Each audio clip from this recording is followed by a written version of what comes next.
Hello again. Welcome to Learning with the Learner. Today we will focus on Romans chapter 1, verse 1. The King James Version reads, Paul, a servant of Christ Jesus, called to be an apostle, separated unto the gospel of God. I will examine each of these phrases in the biblical Greek language. Here we are at Bible Hub. It reads, Paulos, doulos Iesu Christou, kletos apostolos, aphoris menos, eis evangelion theou. Paul introduces himself and says three things regarding who he is. Doulos Iesu Christou. He is a servant of Christ Jesus. Paulos is in the nominative form as he introduces himself, Paul. Doulos is in the nominative form also, as it is the main subject of the phrase. Iesu Christou are both in the genitive form.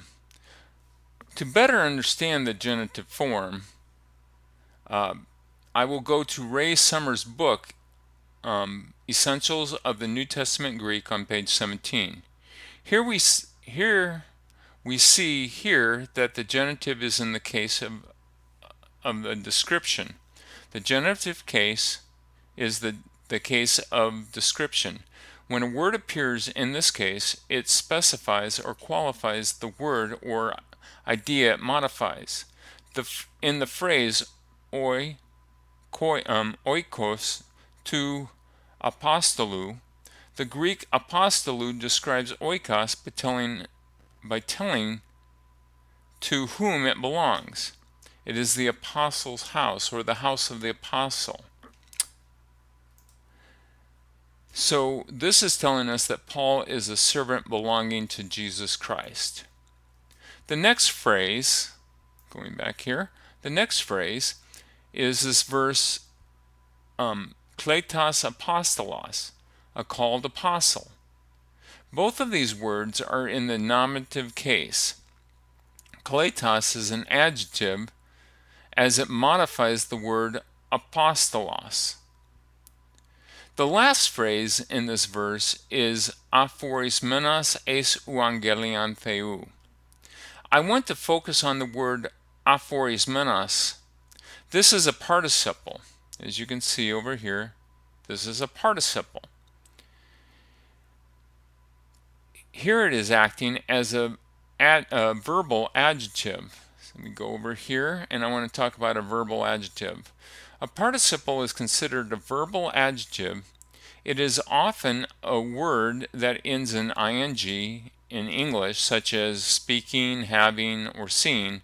It can be used as an adjective, that is, in that it modifies a noun or substitutes as a noun, or it can be used as an adverb and further explains or defines the action of a verb. I want to focus in on this adjectival use, as it's used as an verbal adjective.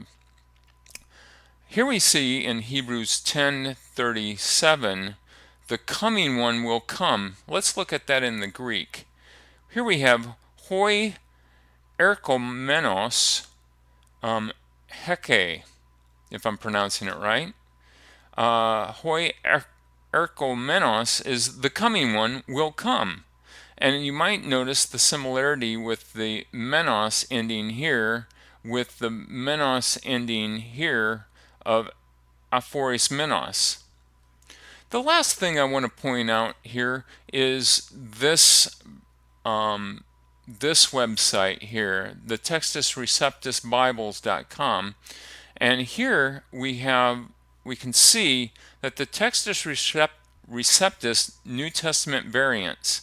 I want to read this real quick. It says, whether you can read Greek or not, this New Testament Bible will show you the difference between the Textus Receiptus Byzantine majority text and the Alexandrian text. This new Greek text combines all three texts into one Bible and marks the differences.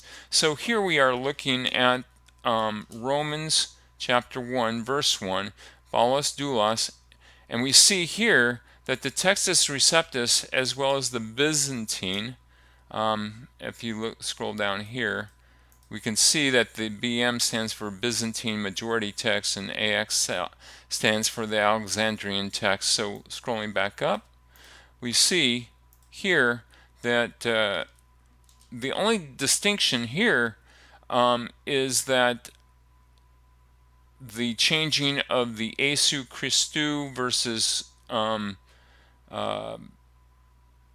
just Jesu.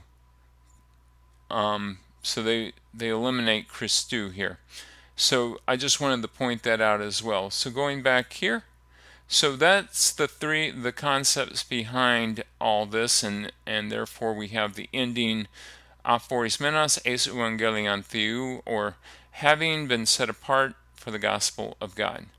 I hope that was helpful to you as it was helpful to me. If you have any comments or you want to share this or like it, feel free to do so.